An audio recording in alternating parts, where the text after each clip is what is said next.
Upcoming episodes we have are going to be Emma by Jane Austen and and World War Z.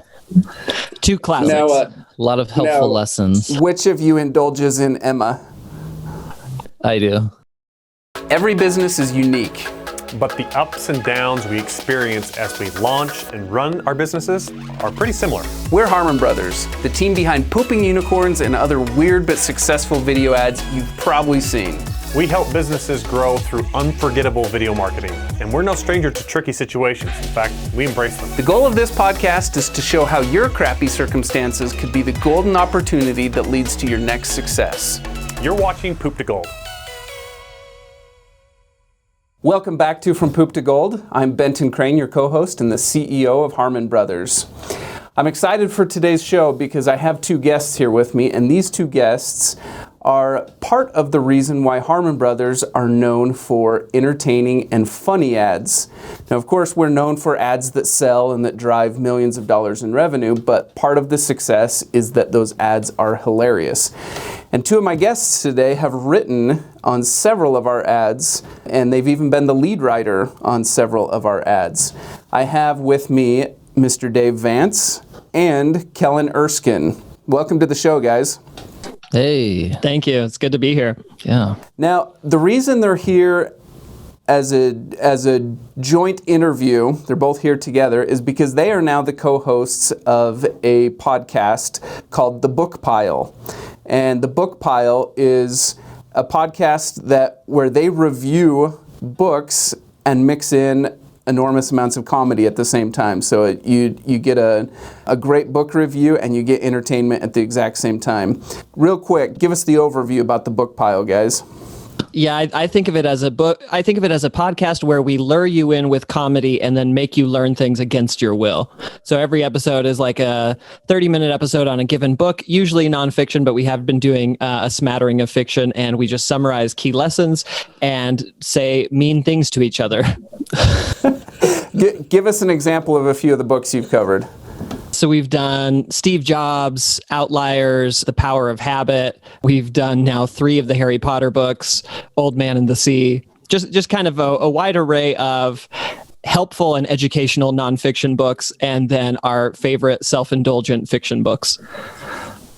And just, to give you sort of an idea of more of the spectrum that we're covering, upcoming episodes we have are going to be Emma by Jane Austen and World War Z. Two classics. Now, A lot of helpful lessons. Which of you indulges in Emma? I do. I've read a bunch of Jane Austen. That's one I haven't read just because I couldn't stand Emma in the movie, and so I've been like gritting my teeth for that book. Yeah, so Dave in particular has affected my reading list over the years. He has a pretty prolific reading list, and I've taken several of his recommendations, and I've almost always been happy with the results of reading the books that he recommends. So check out their podcast, The Book Pile. You won't be disappointed. I remember one of the first conversations that I had with Dave about books. I asked him how many books he had read the year before because I was ready to give him my answer. And and Dave said 100. And I was like, oh, yeah, that's a lot. And then I never told him how many I had read. And then last year he read. The nice thing about prefacing it that way is if the other person's number is higher, you don't have to say yours. Right, exactly. I still haven't have the told out. him. Yeah. But what was your number, Kellen? Mine was 22. Yeah, and that felt good at the time. Weak. No, 22 is a lot of books. I average probably 1 book per month, so I'm at like a dozen per year, and I like to consider myself a fairly prolific reader, but compared to you guys, I'm not even close. And that's the nice thing about this podcast is that it's forced me to, this year I will read about 100, but I know in doing that, Dave's number is going to be about probably 350. 375. The proportions hold steady. All right, so tell us about, and you can each kind of attack this individually if you want. Tell us briefly about your work here at Harmon Brothers, how it happened, how the pieces connected, and how you ended up involved. I was writing at a sketch comedy show called Studio C, and Harmon Brothers reached out at like sort of the very beginning of its journey because they liked a couple of the sketches that I had written, and they said, hey, we'd love to work together at some point. And then I went off to a job that I ended up hating, and they brought me back. And the first one we did together was Squatty Potty. And so I wrote on Squatty Potty, Purple, Chatbooks, Fiberfix, Lumi. I think those have been the bigger ones that I've worked on. Yeah, I had forgotten that you were working out in like Boston or something, and we flew you in from Boston to write on the Squatty Potty ad. I was in Dallas, and I feel really bad because I'm sure there are a lot of people who grew up in Dallas who love Dallas, and I hated it, but I can't tell if I just hated it because I hated the job I was doing. But I have a friend who lives there who describes Dallas as, what if capitalism got everything it wanted? He's like, it's not walkable. The regulations are all weird. You have an entire city that's like just corporate buildings. I have this theory about people who love a city but don't live in the city. Like if you travel or you're going to a place, if you're like, I'm going to Denver, and somebody's like, oh man, I love Denver. I have this theory that when somebody loves a city, it means that they love 3 things in that city. Sure. Because it's always just like, you have to go to this restaurant, you have to go to this coffee shop, and there's a cool museum. I'm like, okay, that's like 20,000 square feet collectively of a metropolis. It's like when you think you love an actor or actress, when really it's like, oh no, I love what they are doing when they are on screen for probably 10% of their lives. Yep. So Dave, we flew you in, you worked on Squatty Potty, you wrote on all those ads. Kind of talk to us about the approach that you took and what you brought to the table as we developed all those ads. Yeah, so I think one of the biggest things that we thought of with those ads was always making sure that comedy was in service of sales rather than vice versa. So within the group, we call it joking downstream, where anytime there's a joke or anytime there's a funny, you don't want it to be diverting you too much from whatever your persuasive message is. You want those birds to kind of be flying in concert rather than at odds with each other. And so there's always that balance between how do you get it absurd enough to a place that it's funny without making it so absurd that you lose clarity or you lose like the urgency or people don't feel the pain of the problem that you're describing. Like, did you lose out on any jokes that you wrote and loved, but they didn't make it into the ad? There's always a million jokes, and usually I'll come with a couple jokes that get cut just because the team isn't comfortable with the content. One that I remember, I think on the purple ad, I wanted to make a joke. One of the engineers had done some work for Nike, and I wanted to bring that up and then end with, so don't be surprised if you and your partner feel inclined to just do it. And that bombed in the room, and then people weren't comfortable with it. I actually remember that now that you mention it, and the joke didn't bomb. The joke actually landed. Everyone laughed, but then it was one of those ones where the founders were just like, nope, we're not going there.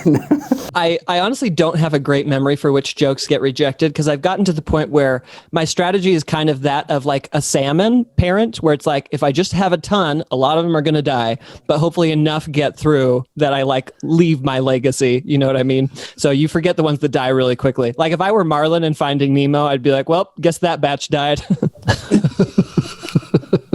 Gonna start again. It's a volume game. How about you, Kellen? How did you get involved in writing ads? I did a Drybar special, which is kind of, Benton, you've heard of Drybar. Yes, I've heard of Drybar. There are a couple Harmon brothers involved with Drybar, and so after I was, I'm a stand-up comedian. I, did that for, I think I'd been doing it for 11 or 12 years at that point. I did Drybar, and then Jeffrey Harmon thought that I would be a good fit for a writing team, and I love the idea, and I've worked on about 20 projects with Harmon brothers since. I love that idea. It seems like sort of a pioneering idea. Rather than trying to teach a marketing team comedy, you take people who've worked professionally in comedy writing and teach them some marketing. Like if there's a chicken and egg scenario, like this is the most effective, egg to chicken. I like to think I was the chicken and you guys are the egg, but whatever. Why is that? I don't even know what that means. Yeah, don't press too hard on his analogies. Stop paying me in eggs is what I'm pleading with you. No, but it was definitely like, I've seen both sides of it now, and it does seem to be very effective to, when you have somebody with years of comedy chops, especially great ones like me. Just tune into the book pile for more loving self-promotion. If anything, like the one thing I end up doing is having to cut a lot of jokes for that reason, for that joking downstream reason, because my scripts are just too funny. You know what I mean? But it's more just than like throwing in the sales. But I do love the balance. I love the limits, the balance on it of it has to be funny, but you have to sell something, but you shouldn't sound like you're selling something at the same time. One of my favorite jokes that was dropped, it was obviously meant to be very ironic, but you can't always assume that everyone's going to get it. But it was a script about security systems, and we had a female spokesperson, and I wanted her close to the end of the ad to introduce the reviews. I wanted her to say, "Don't believe me just because I'm a woman? Well, here are some things that men had to say." And yeah, that it didn't fly. Some of the jokes are just for the writer's room to keep morale going. I feel like I'm going to get canceled just because I chuckled at that joke just now. I was laughing at his sexism. I was laughing from a place of superiority. All right, so we're on the Poop to Gold podcast here. So let's uncover your Poop to Gold journeys. I'm absolutely convinced that every successful person has had to go through some serious crap to get to where they're at. Let's go to Kellen. I do want to say, Dave, as a white guy with a dad for a doctor, is thinking, man, when have things been hard for me ever? Well, no, I have a story in mind, but it's not when things got dark. So this episode will be covering first world problems, it sounds like. No. I mean, I feel like I had less of a privileged upbringing. So when I was doing comedy for about close to 10 years in the San Francisco Bay Area, working the day job at a soft water company where I'm just like basically shoveling salt every day into these apartment complex containers, writing jokes in my head during the day, going to just thankless open mics night after night in the city, in the whole sort of surrounding area. These are like basement shows, pub shows by close to the campus of UCSF, where you're just like imposing comedy on students in a cafe who had no idea a comedy show was going to be happening. So I do that for years. I sort of work my way up the totem pole. I have a cousin like that, where when you hang out with him, you're like, oh, I didn't sign up for these bits. This is relentless. I think in San Francisco they do have comedy clubs, so I was able to work myself into those clubs. Not headlining; those are the people who have TV credits and come in, but at least opening for a lot of bigger names. I was able to work with people like Norm Macdonald, Sinbad, even Robin Williams. I did a few shows with them, and it's such a crazy disparity when you get to do a show with like a childhood hero, and then drive home to your tiny apartment in your used Honda. And then I moved to LA. It's sort of the darkest time for me was moving to Los Angeles. I was able to transfer this sort of mindless job. So at least I had work during the day. But then San Francisco is a big supportive group of comedians, and you end up getting to know everyone. There's maybe 100 to 200 of them at any given point. But you go move to LA and there's just 11,000 people trying to make it, and nobody cares about you. That was Los Angeles. No, why such a disparity in the culture around comedy between those San Francisco and LA are both big places. Why such a different culture? Well, in San Francisco, you have a lot of people that were just sort of born and raised in San Francisco. And so you almost have this sort of like a community spirit about like, we're all trying to make it and we're all trying to get out of here. Like you usually see that in movies about a small town. Like one day I'm going to shake the dust of this crummy old town off my feet. LA or New York, you have to end up in LA or New York. So everyone is trying to get out to one of those places. And so when you arrive in Los Angeles, for example, now you're just with a group of people who just moved there as well. That's what it feels like. So there's no sense of community. Most of us don't know each other. There's no discernible path. Like if you were working at Target and you start out as, a lower level employee, you just see this path. There's nothing. There are dozens of different clubs that you could invest your time in so people could see you and know you. So where do you go? Who do you know? Who are you supposed to know? When do you know if an agent is going to show up? It's so random. So that was the hardest thing for me, was going from the Bay Area, where any given night at the end of my sort of 10 years of experience there, I could get 30 minutes at any of these clubs who would have me working. Having worked myself up from these 5-minute gigs, I moved to Los Angeles. And now it's so saturated with comics. I have to start back at square one at the open mics and prove myself. But down there, you have 2 to 3 minutes. And so many comedians show up at every open mic. You write your name on a piece of paper, throw it in a hat, and wait around for 2.5 hours and hope that yours gets picked. Oh, it's literally they're drawing names out of a hat. That's it. And they could just pick them all, like at the beginning, write a list and tell everyone who made it. But they want to keep people in the venue. Oh, man. So you just have to sit there. And some comics have been doing it like me for, 10 years. Some of them started last week. So it's like not a fun show. It's the Bachelor model. Even if you know who you're going to pick, you keep everyone else on the line for as long as possible. Yeah. It was so hard. It was almost 3 years of that, of like working all day and then not seeing my family much and then going to a show. Wait, you had a family at the same time that you were doing this? A wife and 3 kids. Yeah. Wow. That's got to be an anomaly in that industry. It is. Oh, yeah. You tell people in Los Angeles that you have 3 kids and they act like it's 17. And so as you're going through that, what does that feel like for your wife? I mean, she was very supportive. He didn't ask her. He doesn't know. Yeah, I don't know what it looked like behind my back, but she was supportive when I came home.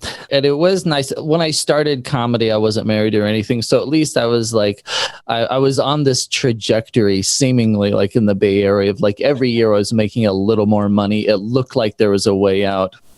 But then and she went in with open eyes. Right. So moving to LA, I did take that pay cut. But if anything, the one thing that kept me going in all of those through that very, very dark time is that what I was waiting for was to be seen by that agent on that night, whenever it was. That's what you do. And there is no like agent night. I wish that there were. They could do it. It doesn't make sense that they don't. But I was just waiting for the right time and place to happen. And the one thing that kept me going was knowing that for as long as it wasn't happening, at least I was getting better and better. I was deliberately putting in this effort of writing jokes, rewriting, performing, so that when I did get picked up, which I did, I won this random little competition that a couple agents happened to be at.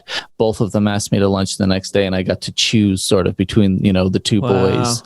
And you know what's interesting about that, Kellen, is that honestly sounds very similar to dating, where when people are like, "Oh, dating is like lightning striking," and it's like, yeah, that's true. But also, you can do things to improve your odds of getting struck by lightning. You know what I mean? Like, if that's what you want, you go out in rainstorms, you hold tall poles. Like, true, you can do things to improve your odds. That's true. Very true. I ask people sometimes in the audience when I'm doing shows what their biggest fear is, and some people will say sharks. And my thing is like, I mean, that seems avoidable. Right. And so that was it in a nutshell. When I finally got discovered, I had a couple of options. I went with the best one. And then because I had this massive amount of polished material behind me from years of being undiscovered, I got approved for Conan within a week, which is pretty unheard of. In that process, usually there's a feedback loop that happens for 6 to 12 months for that show. So things took off pretty quickly for me. And that was the gold that I finally found in wading with a D through 3 years of Los Angeles poop. I don't know if you've mentioned before that you were on Conan. Oh yes, I tried. Yeah, mention at least 3 times per podcast that I'm on. All right, so if you had to sum that up into one takeaway for our listeners, how would you do that? I would say that success it's just a numbers game. That's all it is that the more lottery tickets that you buy, the better your chances are that one of them's going to get picked up. That's all that it is. And so I went to as many shows as I could, and eventually somebody saw me. And if I would have gone to half as many shows, it would have taken me twice as long. That's how I see it. Yeah, I think my favorite analogy that I've heard in that realm is that it's like you're playing baseball and you have maybe a very low batting average, but you get to decide how many at-bats you have. So as long as you keep coming back, even if each one has an infinitesimal, whatever that word is, small chance of success, cumulatively, that adds up to a much higher odds of success as long as you keep coming back and playing that high volume game.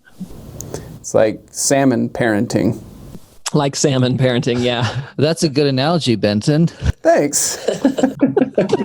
My parents have 10 kids, so I think that was also their evolutionary strategy.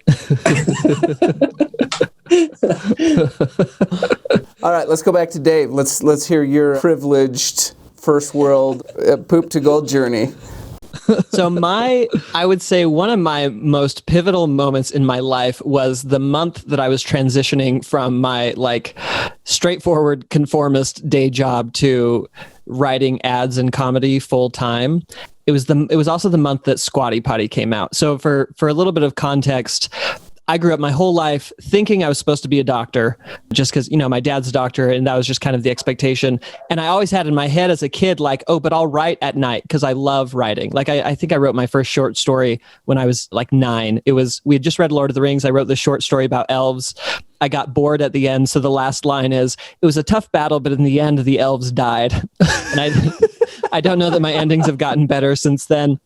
But I always had in my head, I'm supposed to be a doctor, but I really want to write, so I'll just write at night. And I never gave myself any kind of mental permission that writing or content creation was a viable career path for me. So I was about to go to med school. I was like, oh crap, I think I'm going to be really miserable. I real quick applied to some consulting firms and got a job at a consulting firm. And then I was miserable. And I did a year there. And that was when the Harmon brothers contacted me about writing on Squatty Potty. And I just loved it. I came to that retreat and I was like, oh, I had no idea that this could be a viable career path forward for me. So the month that it happened was kind of the most insane month of my life. So I had to bail my roommate out of jail. I had to help. Sorry about that. Yeah. I had to help gather ransom for a relative of the drummer in my band. I was working on a case at this consulting company. I won't say the company because I don't want to offend any Batman villains out there, but we were working on a case where we got 2 hours of sleep on some nights. So it was this insane case. I don't want to cheapen this next part. I don't want this next part to be just a bullet point in this crazy month, but there were a couple of murders. So someone was murdered in the building, in the in the office building while we were there working late one night. An acquaintance of mine was murdered shortly thereafter. So there was just all these insane, crazy things happening. Oh, I started getting these pains of what turned out later to be arthritis, kind of arthritis that my dad has. Yeah, this decision to transition from, the normal conformist day job to writing full time and tried to make it that way, writing and marketing, it was happening during just the most insane, intense period of my life. But I think for me, the biggest takeaway was I hadn't given myself permission to pursue something I was interested in. I've heard someone who has something called the excellent sheep hypothesis, where he talks about how if the conformist path has worked for you, it's very difficult to get off that conformist path onto something more creative. So he was looking specifically at why child prodigies so rarely achieve something monumental later in life. And his hypothesis was they get so used to going through these straightforward checkpoints that they never give themselves permission to go off and be creative and be bad at something for a while because they're so used to that constant reinforcement. And I think that was definitely my experience, where I was just very used to the reinforcement and the encouragement that came from the conformist pathway. And it took like a pretty heavy jolt for me to really try something else. So did all the craziness that was going on during that month, did that help to persuade you, or had you already made the decision and then it kind of confirmed your decision? What impact did it have on you? I think the first impact it had was just that I had to make that choice during kind of the highest stress conditions possible. I think they a little bit helped me out the door. And this was probably unfair to the consulting firm, but I think the added stress of those things just made me feel like, okay, I need just a less stressful pathway in general. When I quit at the consulting firm, they didn't seem super happy to see me go, but no one tried to talk me out of it. Like, I don't know that I was particularly great at consulting. I think it's possible that just the volatility and the craziness of that month was helpful in realizing, okay, yeah, I've gone through all the steps. I've done everything you're like, quote, supposed to do. And all this crazy crap is still happening at once. So how much riskier is this like comedic writing pathway anyway, you know? And how has that decision shaped up for you? It's been almost unambiguously positive since then. So I've gotten to market for companies that I really care about and have really enjoyed writing ads. Now I have a number of just like purely creative projects that I'm really enjoying. So right now I'm writing on a show that my friends and I crowdfunded called Freelancers. Kellen and I are doing our podcast. So I've been very happy with how things have turned out. And in retrospect, I'm a little surprised by how long it took for me to just give myself that mental permission. I even remember in college, my favorite class was my intro to film class. And at the time I was just like, that's odd. On to med school. My path to Harmon Brothers also went through consulting. I was a consultant at a different firm. I have much fewer disparaging. Discourages loitering. Yes.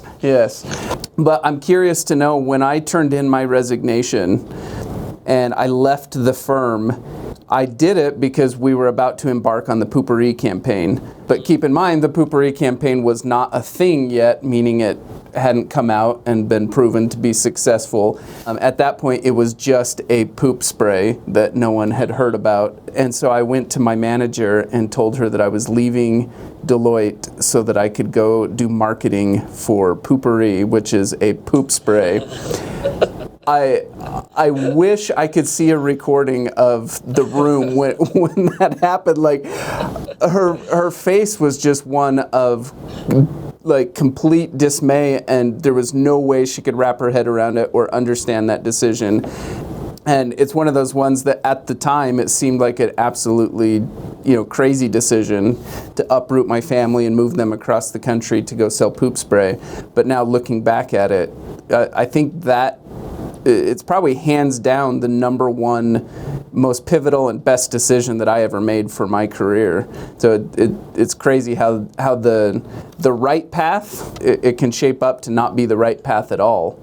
I think it's so interesting too that like both of your stories are like, I had a successful job at a successful place, and I'm like, I had a terrible job. And I wasn't making money at comedy. Oh, correct me if I'm wrong here. If I remember right, none of us has a high school diploma, right? Is that the three of us? Is that the case? I know I'm a dropout. I didn't know that about the two of you. I'm a dropout. Also, you never want to guess on that and be wrong. Hey, none of us graduated high school, right? Oh, just me. I remember when I was And this, honestly, this isn't bragging because I did terrible in college. This is just funny to me as a story. I started going to college when I was 14. Like, I was homeschooled and I took a proficiency exam in California so I could start taking courses at the local community college. And so I was skateboarding with a couple of friends, and a kid was asking me where I went to school. And I said, well, I'm supposed to be going into the 9th grade. We were both in, like 13 at the time.